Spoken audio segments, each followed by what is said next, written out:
الأرض وما بينهما وما تحت الثرى وصلى الله تعالى على خير خلقه محمد وعلى آله وصحبه أجمعين أما بعد فأعوذ بالله من الشيطان الرجيم بسم الله الرحمن الرحيم إنه من يشرك بالله فقد حرم الله عليه الجنة ومأواه النار وما للظالمين من أنصار وقال رسول الله صلى الله عليه وسلم من أحب لله وأبغض لله وأعطى لله ومنع لله فقد استكمل الإيمان أخرجه أبو داود وعن أبي ذر رضي الله تعالى عنه قال قال رسول الله صلى الله عليه وسلم أفضل الأعمال الحب في الله والبغض في الله رواه أبو داود. اس کی آواز چیک کر لیں تو ہلکی ہے شاید. اللہ تعالیٰ کے ہاں نیکی قبول ہونے کا جو معیار ہے وہ ایمان ہے. کیا ہے؟ ایمان. آج سے کئی سال پہلے کی بات ہے کہ مسجد کبریہ میں نیچے جو مسجد ہے یہاں میرا بیان ہوا شب برات کے موقع پر. بیان کوئی طے نہیں تھا. محلے کے لڑکے اچانک سے مجھے رات کو لے گئے کہ مسجد کھلی آپ بیان کر لیں. 12 بجے کا ٹائم تھا, 12:30 میں چلا گیا. محلے کے نوجوانوں سے ایک دوستانہ تعلق ہے, ویسے بھی ساتھ رہتے ہیں اور محبت کرتے ہیں تو بلا لیتے ہیں.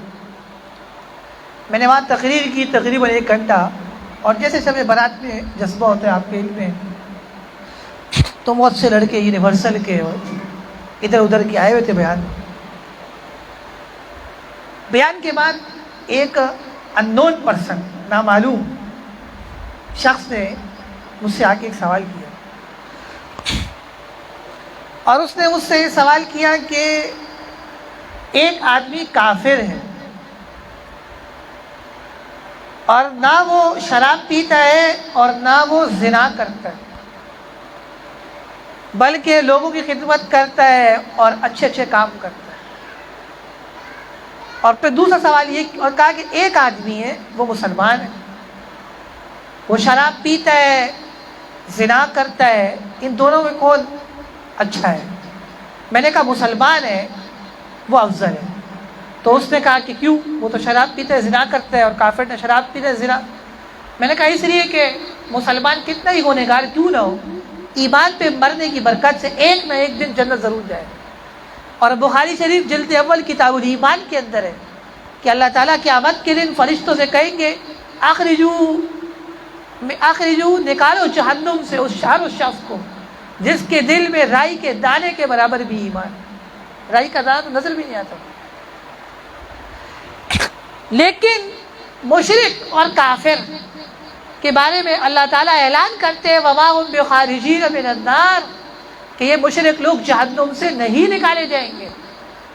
اور قرآن کہتا ہے اولئک اصحاب النار, یہ پکے جہنمی ہیں, ہم فیہا خالدون, جہنم میں ہمیشہ رہیں گے. دو ٹوک فیصلہ ہے, اور اللہ کے فیصلے ایسے دو ٹوک ہے کہ اللہ فرماتے لا تبدیل لکلمات اللہ, خدائی فیصلوں کو کوئی بدل نہیں سکتا. سبحان اللہ, ایسے دو ٹوک فیصلے. اللہ فرماتے وَلَن تَجِدَ لِسُنَّتِ اللَّهِ تَبْدِيلًا, اور کہ آپ نہیں پائیں گے اللہ کے دستور اور قانون میں کوئی تبدیلی.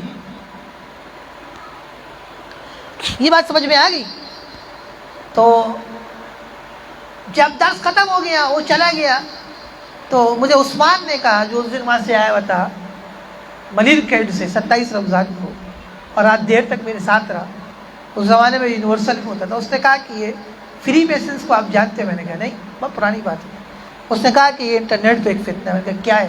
اس نے کہا یہ جو شخص سوال کر رہا تھا نا, وہ یہی فتنہ ہے کہ وہ کافر کو مسلمان سے افضل بتاتے ہیں اور اس طرح کے مغالطات پیدا کرتے ہیں. کیا کرتے ہیں؟ ہمیشہ کافر اور زندیق کا کام یہی ہے کہ وہ مغالطات پیش کرے. کیا کرے گا؟ آپ کے سامنے مغالطات لائے گا. تو اس لیے اللہ کے یہاں ایمان کے بغیر کوئی عمل قبول نہیں ہے. دیکھیے مشرکین مکہ حج کے زمانے میں حاجیوں کو پانی پلاتے تھے اور مسجد حرام کو آباد کرتے تھے اور سمجھتے تھے کہ یہ بہت اچھا کام ہے. اور اس میں کوئی شک نہیں، واقعی اچھا کام ہے۔ اللہ تعالیٰ نے فرمایا اجعلتم سقایۃ الحاج وعمارۃ المسجد الحرام کمن آمن باللہ والیوم الآخر وجاہد فی سبیل اللہ۔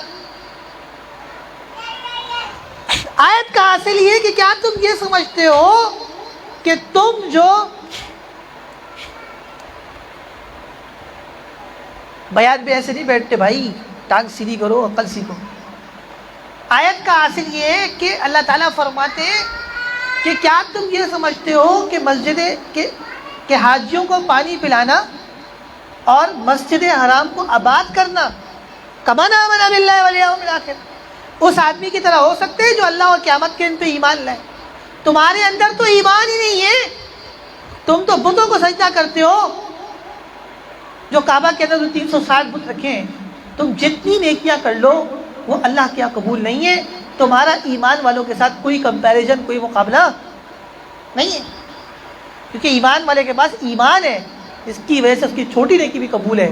تمہارے پاس کفر ہے، کفر کی وجہ سے تمہارا بڑا عمل بھی قبول نہیں۔ اور یہ جو متاثر ہوتے ہیں نا کہ کافر جو ہے وہ ویلفیئر ٹرسٹ چلا رہے ہیں اور جی وہ اربوں روپے ڈالر سے بل گیٹس لوگوں کی معاونت کر رہا ہے، آپ کو اس کا انجام بھی قرآن شریف نے بتایا۔ آپ کو پتہ ہے کفار جو مال خرچ کرتے ہیں نا، یہ ان کے لیے قیامت کے دن وبال بنے گا، اور یہ راکھ کی طرح، کیا ہے، جیسے ہم آگ جلاتے ہیں نا تو اس کی راکھ بن جاتی ہے، اور وہ راکھ کیا ہے، ہوا سے کیا ہوتی ہے، اڑ جاتی ہے۔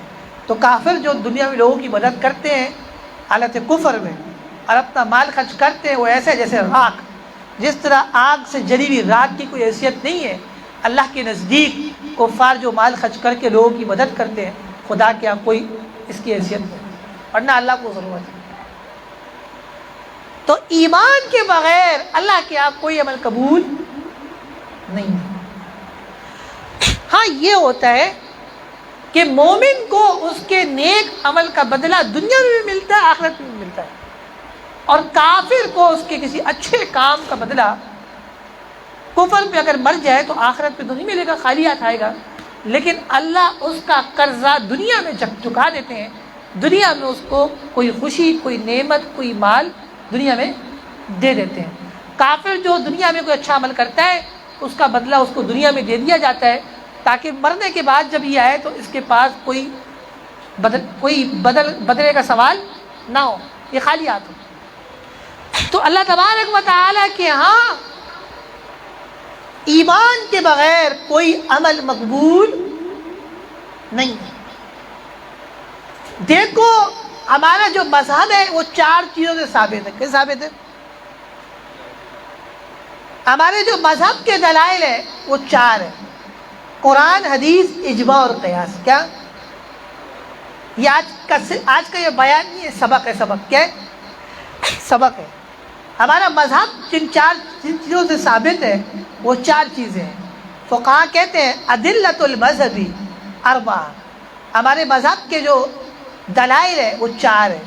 اول ہوا القرآن، وثانی ہوا الحدیث، وثالث ہوا الاجماع، اور ورابع ہوا القیاس۔ یہ 4 چیزیں ہمارے مذہب کو ثابت کرتی ہیں۔ ان 4 سے ہم نے باہر نہیں نکلنا۔ کیا؟ قرآن کریم میں اللہ نے اصول وضع فرما دی۔ قرآن میں اللہ نے کیا قانون بیان فرمایا؟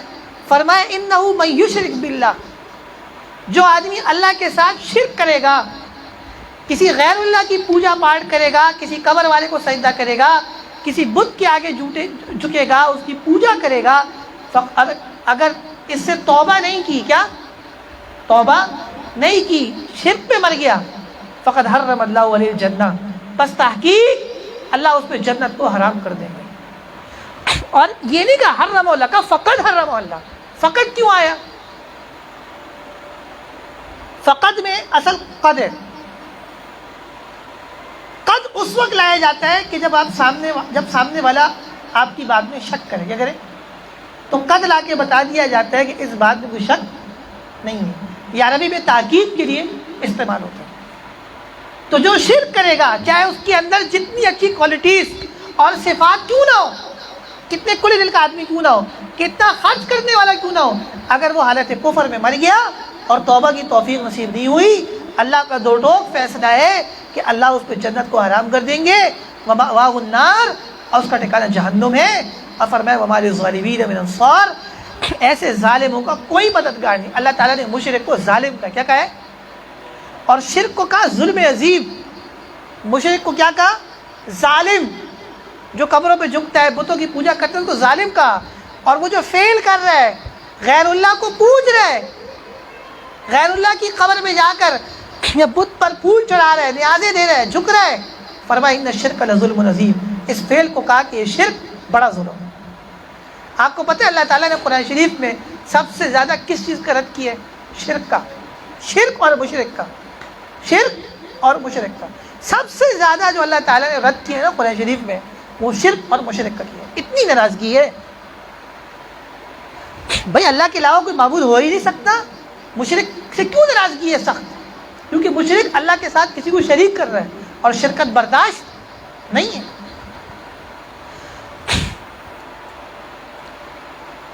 ایک اور آیت میں کہ الذین آمنوا، انعام کی آیت ہے، وہ لوگ جو ایمان لائے، ولم یلبسوا ایمانہم بظلم، یا ظلم سے مراد تمام مفسرین کہتے ہیں شرک ہے۔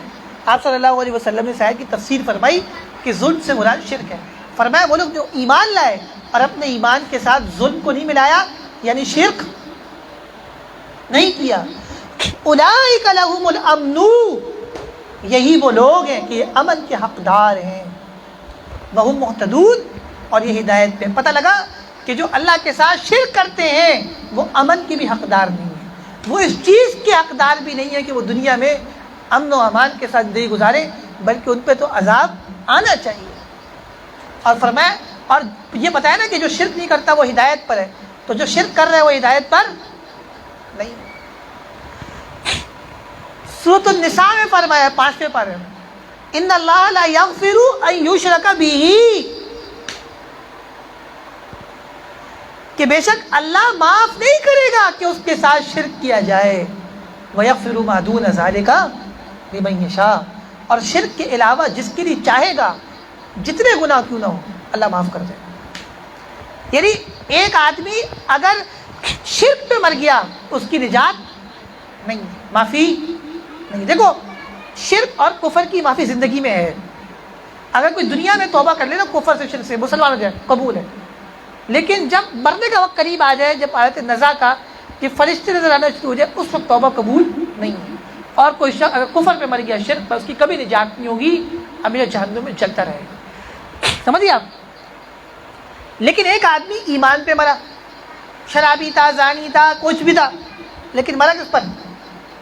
ایمان پر، تو اگر اللہ چاہیں گے تو اس کے گناہ کیا کریں گے؟ معاف کر دیں گے۔ دو صورتیں، یا تو وہ پہلے جہنم میں جلے گا، اس کے بعد وہ جنت میں جائے گا، اور دوسری صورت یہ ہے کہ اللہ تعالیٰ چاہیں تو اس کو بغیر حساب کتاب کی جنت میں ڈال دیں، تو اس کا ایسا عمل ہو کہ اللہ کے جیسے کیا قبول ہو، کہ اللہ کو پسند۔ ایسے بخاری شریف میں کہ ایک زانیہ عورت تھی،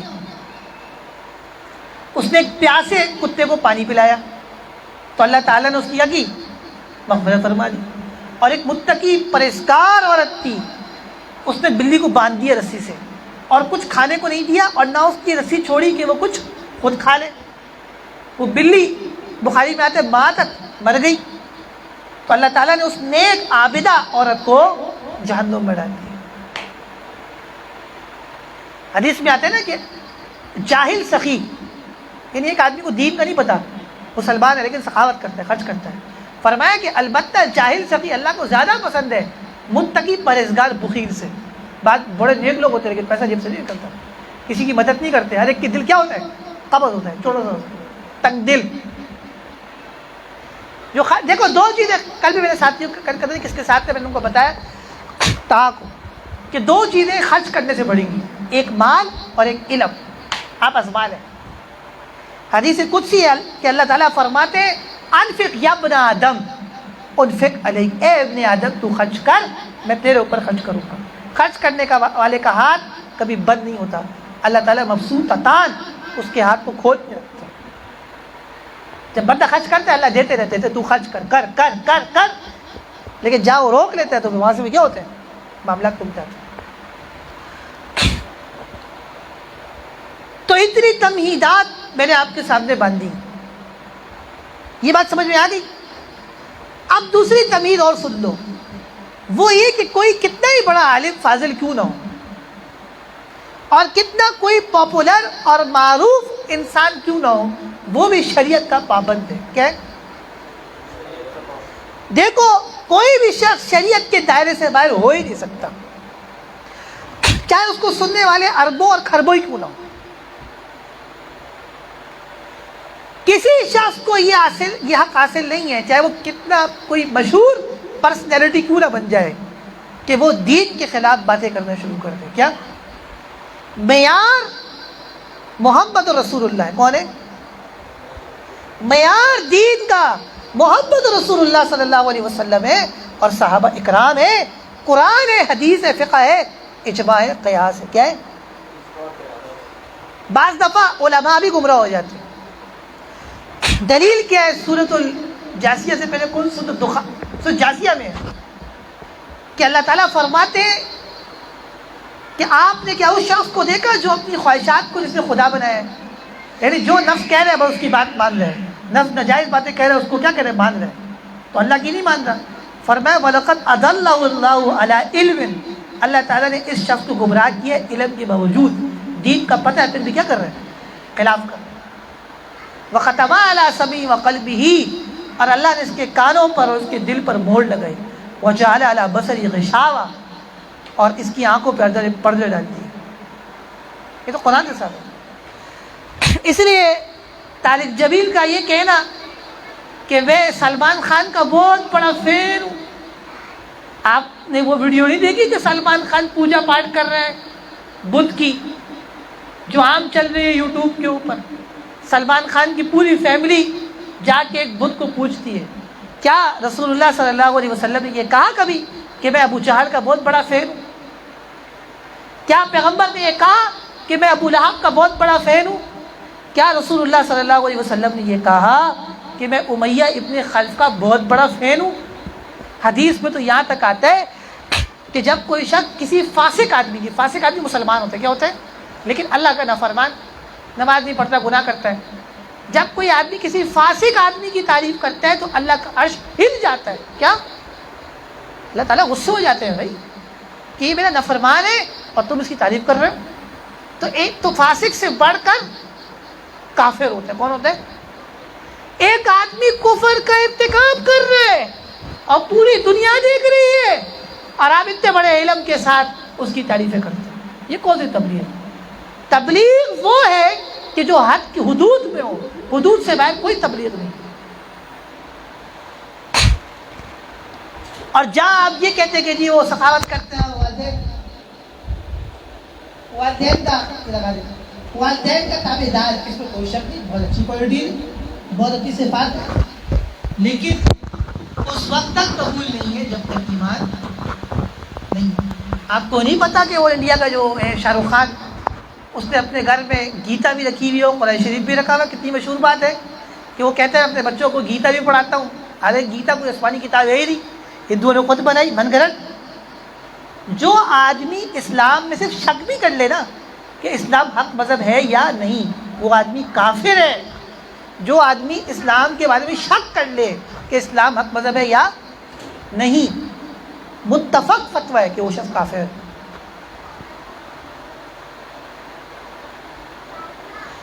اس میں کوئی شک نہیں کہ مولوی طارق جمیل صاحب نے دین کی بڑی خدمت کی، اور اللہ تعالیٰ نے جو آپ کو عزت دی وہ دین کی وجہ سے دی۔ کیا دی؟ تو جس دین کی وجہ سے اللہ نے آپ کو عزت دی، اب اس آخری عمر میں آپ اپنے پاؤں پہ کلاڑی مت ماریں۔ ہر کس یہ بات برداشت نہیں ہوگی کہ اگر آپ محمد رسول اللہ صلی اللہ علیہ وسلم کے فیصلوں کے خلاف بات کریں گے، آپ کتنے ہی پاپولر کیوں نہ ہو، علماء آپ کا رد کریں گے۔ دین آپ پر معیار نہیں ہے۔ کوئی یہ نہ سمجھے کہ طارق جمیل کوئی برانڈ کا نام کہ وہ جو چاہے کرے، ایسا نہیں ہوگا۔ ہدایت کسی ایک عالم سے وابستہ نہیں ہے، اللہ نے بہت سے علماء پیدا کیے۔ کوئی بھی آدمی دعویٰ نہیں کر سکتا کہ صرف میں صحیح ہوں اور سب غلط ہے، ایسا ہو ہی نہیں سکتا۔ اگر ایسا ہوتا تو صرف طارق جمیل ہی پیدا ہوتا اور کوئی پیدا نہیں ہوتا۔ آج سے کئی سال پہلے ہمارے مفتی صاحب نے ان کے بارے میں اس وقت کہا تھا کہ یہ شخص ملحد اور زندیق ہے، کیونکہ ان کے کئی بیانات میں ایسی باتیں آئی تھی جو سراسر قرآن و سنت کے خلاف تھی۔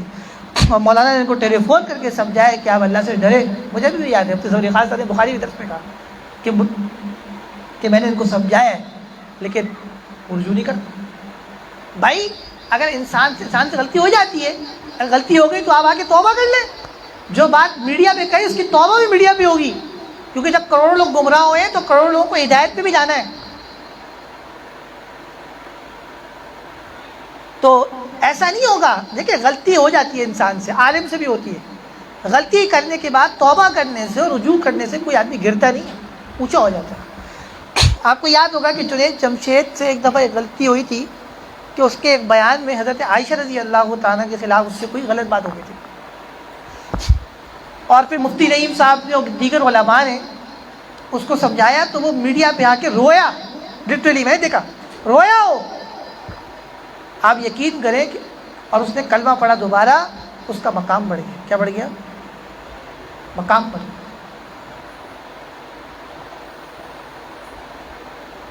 دین کے خلاف کوئی بات نہیں چلے گی. علماء ہر جگہ ہے, ایسا نہیں ہے کہ کوئی دین کے خلاف باتیں کرے اور مان لے.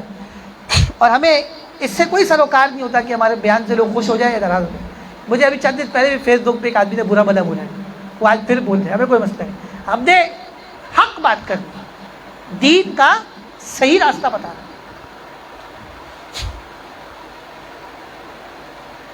دیکھو نا رسول اللہ صلی اللہ علیہ وسلم نے جب اپنا نسب بیان کیا تو ماد ابن عدنان تک کیا. کہاں تک کیا؟ ماد ابن, بخاری موجود ہے, میں دکھا سکتا ہوں, ماد ابن عدنان تک کیا. آگے آدم علیہ السلام تک نہیں ملایا. اور آپ نے فرمایا وَأَمَّا وَرَاءَ ذَلِكَ فَقَدْ كَذَبَ النَّصَابُونَ. جو لوگ اس سے آگے میرا نسب بیان کرتے ہیں, آپ نے فرمایا وہ کذاب اور جھوٹے. بخاری موجود ہے میرے پاس. اب طارق جبیل صاحب جو نسب بیان کرتے ہیں تو معاذ ابن عدنان کے آگے چلے جاتے اور کہتے ہیں بن شیس بن فلاں بن فلاں بن فلاں بن فلاں بن آدم. جب نبی نے خود نہیں بیان کیا تو آپ کیوں بیان کرتے ہیں؟ کئی دفعہ بیان کیا, اجتماعات میں موجود ہے سب ویڈیوز, میرے سامنے بیان کیا اجتماع میں. اور لوگوں کو کیا دین کا پتہ. وہ نعرے تکبیر کراچی اجتماع میں دوپہر کا ٹائم تو زور کا وقت تھا اور میں بھی موجود تھا وہاں پہ. اور بن شیس بن فلاں بن فلاں بن فلاں بن آدم, اوے بھائی لوگوں نے نعرے تکبیر. اللہ کا شرف تم کو بگڑتا ہے. تم بیچاروں کو کیا پتہ. نبی نے اپنا نسب اس کے بعد کی نہیں گئے, دور تک جائے تاکہ خیر پہنچ جائے. کاشف کا منہ داڑھی رکھ لے, دور تک جائے. نبی نے اپنا نسب بیان کیا کہاں تک؟ ماد ابن عدنان تک. اور آپ نے فرمایا وَأَمَّا وَرَاءَ ذَلِكَ فَقَدْ كَذَبَ النَّصَابُونَ. ماد ابن عدنان سے جو آگے نسب بیان کرتے ہیں وہ کذاب اور جھوٹے. اور یہ طارق جبیل صاحب کہیں جب نسب بیان کرتے آدم علیہ السلام سے ملاتے, چلو پتہ نہیں ہوگا, علماء نے سمجھایا بار بار, 20 سال سے بیان کر رہے ہیں, علماء نے سمجھایا بار بار, پھر بھی کرتے ہیں. یہ تو حدیث کے مطابق کذاب اور جھوٹے. یہ میں نہیں کہہ رہا, پیغمبر کہہ رہے.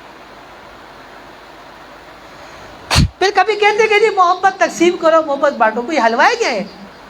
گلاب جامن بانٹ رہے ہیں کیا؟ یہ جملہ غلط ہے کہ محبت تقسیم کرو. آپ بڑے حیران ہو جائیں گے. یہ مقید ہو سکتا ہے, مطلق نہیں ہو سکتا. آپ یہ کہیں کہ محبت بانٹو, تقسیم کرو مسلمانوں کے لیے. کس کے لیے؟ نہ کہ کفار کے لیے. کیوں؟ قرآن شریف میں والذین معه اشداء علی الکفار رحماء بینہم, وہ لوگ کہ جو محمد رسول اللہ صلی اللہ علیہ وسلم کے ساتھی ہیں, یعنی صحابہ اکرام. فرمایا اشداء علی الکفار, وہ کافروں پر بہت زیادہ سخت ہے. یہ نہیں کہا کہ سخت ہے. کیا؟ یہ نہیں کہا کہ سخت ہے. اشداء اس میں تفضیل کا صیغہ ہے, اس میں تفضیل میں مبالغہ ہوتا ہے. فرمایا بہت زیادہ سخت ہے. کیا؟ اور فرمایا کہ رحماء بینہم, آپس میں مسلمانوں کے لیے رحم دل ہیں. کیا ہے؟ توبہ میں فرمایا وَغْلُظْ عَلَيْهِمْ, اے پیغمبر کافروں پر سختی کریں. کیا کہا؟ کافروں پر. ابو داؤد شریف کی روایت ہے, حضرت ابو امامہ رضی اللہ عنہ سے مروی ہے کہ آپ صلی اللہ علیہ وسلم نے فرمایا من احب للہ, جس آدمی نے محبت کی اللہ کے لیے, مسلمانوں سے, دین والوں سے, وَأَبْغَضَ لِلَّهِ, اور نفرت کی, بغض کیا اللہ کے لیے، کافروں سے، منافقوں سے، دین کے دشمنوں سے. وَأَعْطَىٰ لِلَّهِ، اور اللہ کے لیے دیا. جس کو بھی دے رہا ہے کس کے لیے دے رہا ہے؟ اللہ کے لیے. وَمَنَعَ لِلَّهِ، اور اللہ کے لیے روکا، نہیں دیا. یعنی ایک آدمی مستحق نہیں ہے پھر بھی مانگ رہا ہے، اس نے اس لیے نہیں دیا کہ اس کو زکوٰۃ دوں گا تو زکوٰۃ لگے گی نہیں. تو کس کے لیے منع کیا؟ اللہ کے لیے. یا ایک آدمی پیسے مانگ رہا ہے کہ پتہ ہے گناہ کام میں لگائے گا، تو اس نے اس کو نہیں دیا. کیوں نہیں دیا؟ کہ یہ غلط کام میں لگائے گا. تو اللہ کے نبی نے فرمایا فقد استکمل الایمان، بس تحقیق اس آدمی نے اپنے ایمان کو مکمل کر دیا. جس آدمی کے اندر 4 صفات ہیں کہ وہ اللہ کے لیے محبت کرتا ہے مسلمانوں سے، کافروں سے نفرت کرتا ہے اللہ کے لیے، اللہ کے لیے دیتا ہے، اللہ کے لیے منع کرتا ہے، اس کا ایمان مکمل ہے. پتہ لگا کہ جس کے اندر ایک صفت بھی نہیں ہوئی تو اس کا ایمان مکمل نہیں ہے. ایمان مکمل. تو یہ کہنا جی محبت تقسیم کرو، محبت، یہ جملہ غلط ہے. یہ علل اطلاق صحیح نہیں ہے. آپ کہیں مقید کر کے کہ محبت بانٹو مسلمانوں کے لیے، نہ کہ کفار کے لیے، نہ کہ اسلام دشمنوں کے لیے.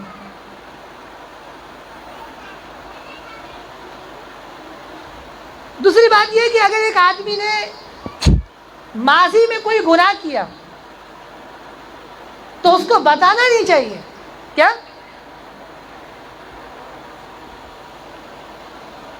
حدیث میں آتے نا ایک آدمی رات کو گناہ کرتا ہے، کسی کو نہیں پتا ہوتا کس نے کیا کیا بند کمرے کے اندر. وہ صبح اٹھی ہے، وہ بتاتا ہے کہ رات کو میں نے مٹھ ماری. کیا ماری؟ رات کو میں نے یہ کیا. لگنے کرتے ہیں باتیں آپس میں، آج رات میں نے یہ گناہ کیا، آج یہ کیا. دیکھو اللہ نہیں بتا رہے، کیا یہ خود بتا رہے. کیا اللہ نے کیا کیا؟ پردہ رکھا، چھپا. یہ کیا کر رہا ہے؟ بتا رہا ہے، اپنے گناہ پر گواہ بنا رہے. اب بھائی ہم تو مولانا طارق جمیل صاحب کو شروع سے ایک دینی شخصیت جانتے ہیں، ہم ان کا ماضی نہیں پتہ.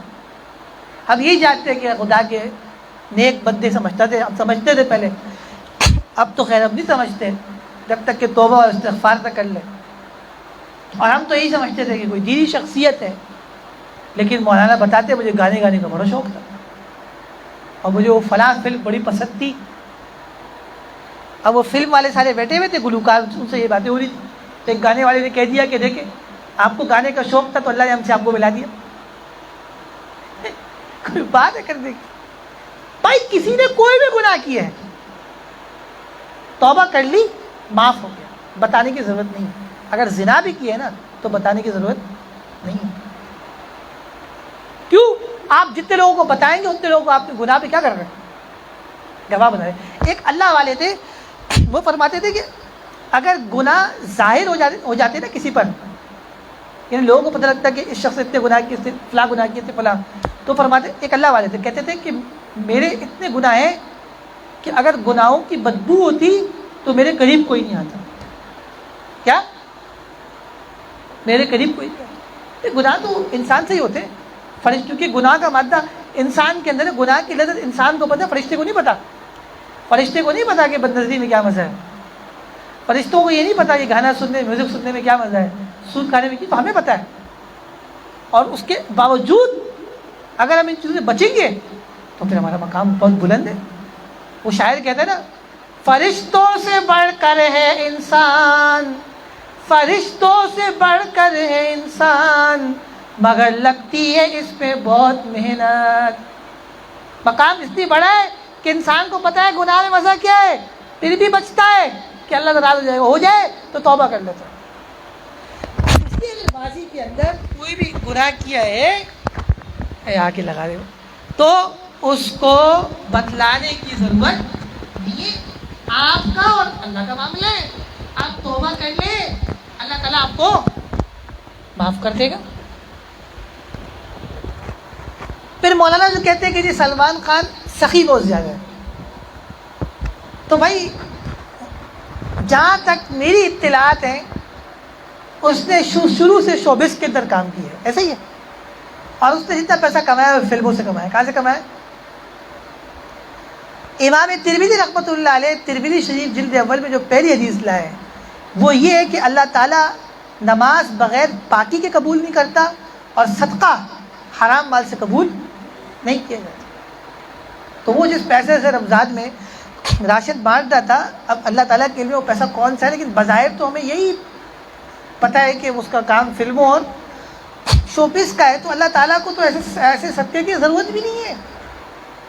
بلکہ حضرت بن نوری رحمۃ اللہ علیہ نے معارف السنن میں، ترمذی کی شرح میں، اور حضرت مفتی نظام الدین شامزئی الشہید رحمۃ اللہ علیہ نے ترمذی کی شرح مجمع البحرین میں لکھا ہے کہ سود کا اور جتنا حرام مال ہے اس کا حکم یہ ہے کہ اس کو سارا کا سارا صدقہ کرنا واجب ہے بغیر ثواب کی نیت کے. کیا؟ بغیر ثواب کی نیت کے. اگر کسی نے ثواب کی نیت سے حرام مال صدقہ کیا فقد کفرا. حضرت بن نوری نے بھی لکھا ہے معارف السنن میں، اور مجموع البحرین میں مفتی نظام الدین شامزئی صاحب نے بھی لکھا ہے فقد کفرا، کہ اگر حرام مال صدقہ کیا اس نیت سے کہ مجھے ثواب ملے گا، وہ آدمی کافر ہو گیا. اور کہا فقط، کہ شکی نہیں، کفر میں شکی نہیں. تو میرا مقصد ہے کہ تبلیغ وہ ہے کہ جو قرآن و سنت کے تابع ہے. قرآن و سنت سے ہٹ کے کوئی تبلیغ نہیں ہو سکتی. آپ یہ سمجھ رہے ہیں کہ میں ان کے گل میں مل جاؤں گا تو یہ میری طرف کھنچ جائیں گے، ایسا نہیں ہوتا. کھنچ بھی جائیں تو کمال نہیں ہے. دیکھو نا، آپ صلی اللہ علیہ وسلم سگے چاچا تھے ابو طالب. حضرت ابو طالب کو پتہ بھی تھا کہ میرا بھتیجا محمد رسول اللہ صلی اللہ علیہ وسلم سچے، ان کا دین سچا ہے، لیکن پھر بھی ایمان نہیں لائے. ہمارا کام تو تبلیغ کرنا ہے. ہدایت کس کا کام ہے؟ اللہ کا دین ہے.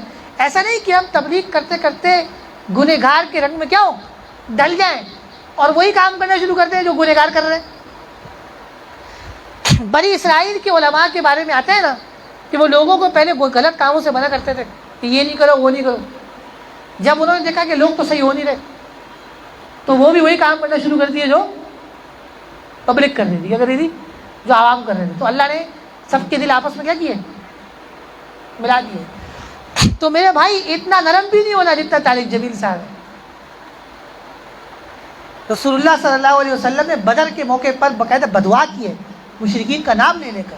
ابو جہل کا نام لیا سب. اور اب غالب بن عبداللہ بن مسعود فرماتے ہیں کہ جس کافر سردار کا نام لے کے بدعا کی سب مردار ہو گئے، ایک بھی نہیں بچا.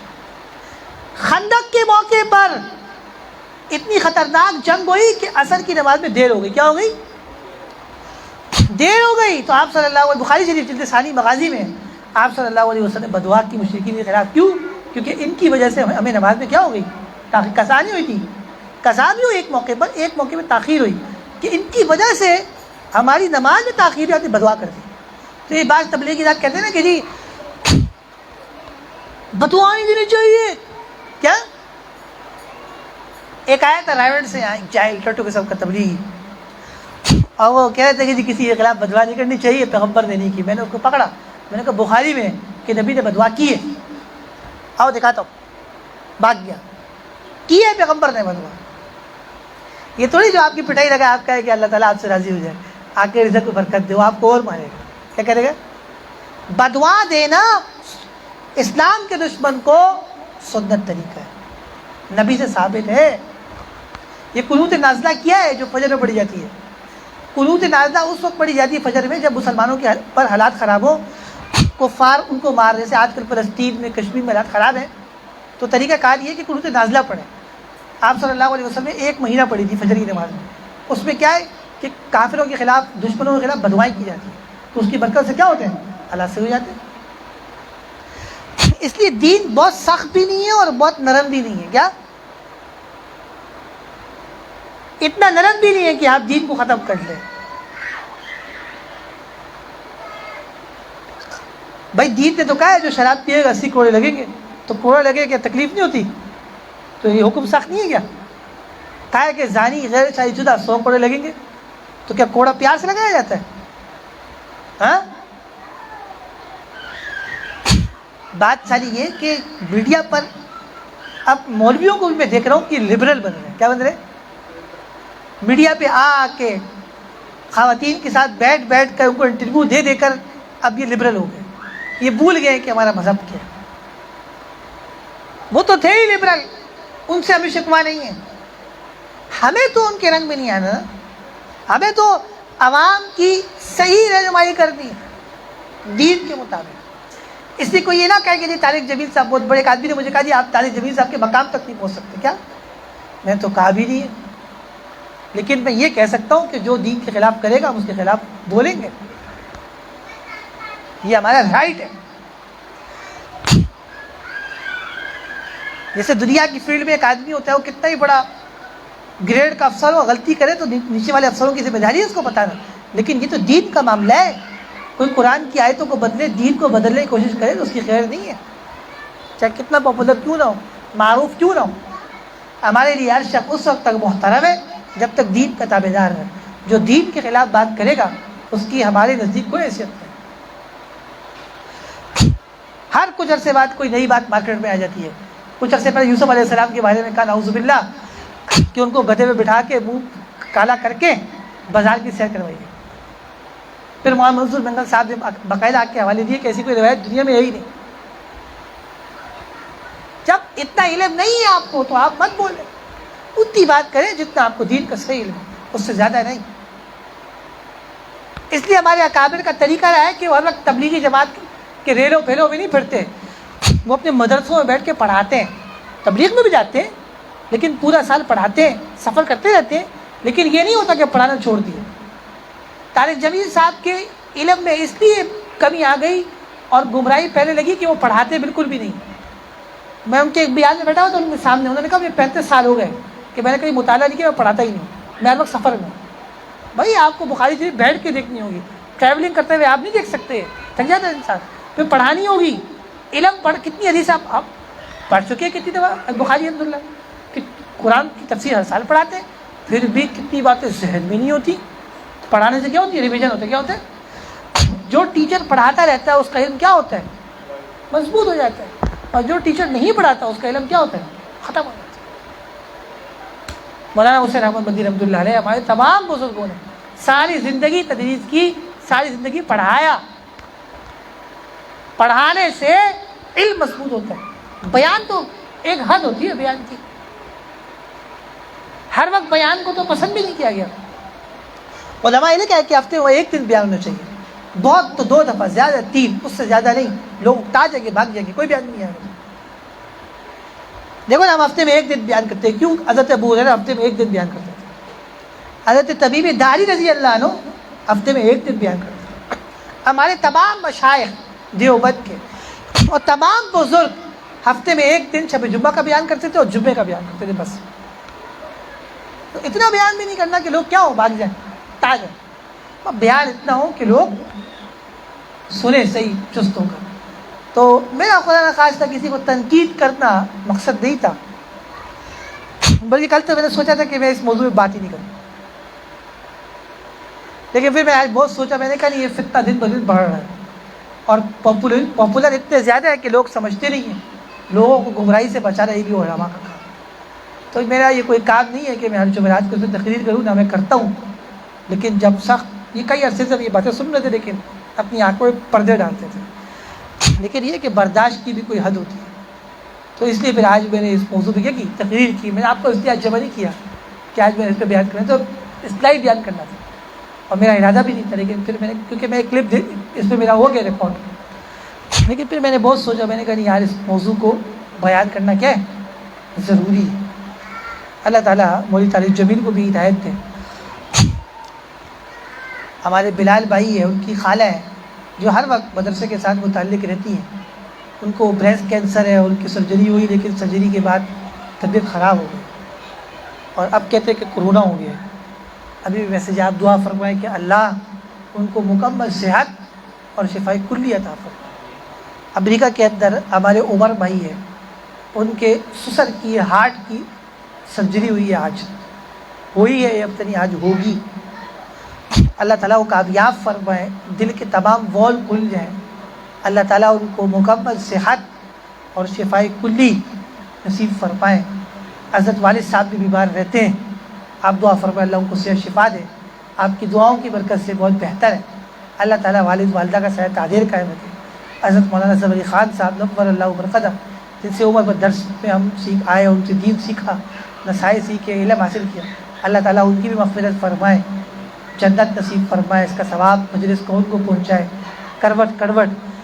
اللہ تعالیٰ مولانا صاحب کو جنت نصیب فرمائے۔ الحمدللہ رب العالمین والعاقبۃ للمتقین۔ اللہم صلی وسلم علی النبی وبارک وسلم وسلم علیہ۔ اللہم ربنا آتنا فی الدنیا حسنہ وفی الآخرۃ حسنہ وقنا عذاب النار۔ اللہ تعالیٰ مولوی طارق جمیل صاحب کو ہدایت نصیب فرمائے اور ملحدت اور زندقت سے توبہ کی توفیق دے۔ دوسروں کو راضی کرنے کے لیے اپنوں سے دور ہونا اور اسلام کے خلاف باتیں کرنا کوئی کمال کی بات نہیں۔ مرنے سے پہلے اللہ توبہ کی توفیق نصیب فرمائے۔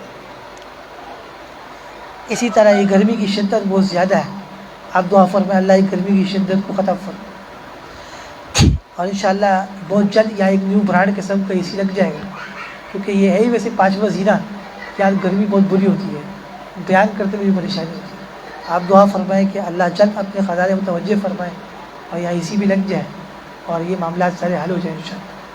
اور بھی جو لوگ جتنے پریشان ہیں اللہ ان کی پریشانیاں دور فرمائے۔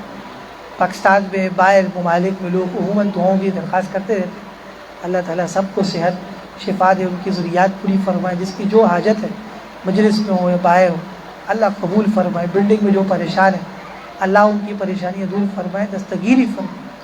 اللہ ہمیشہ حق و سچ کا ساتھ دینے کی توفیق عطا فرمائے، ہر قسم کے فتنوں سے اللہ محفوظ معمون فرمائے۔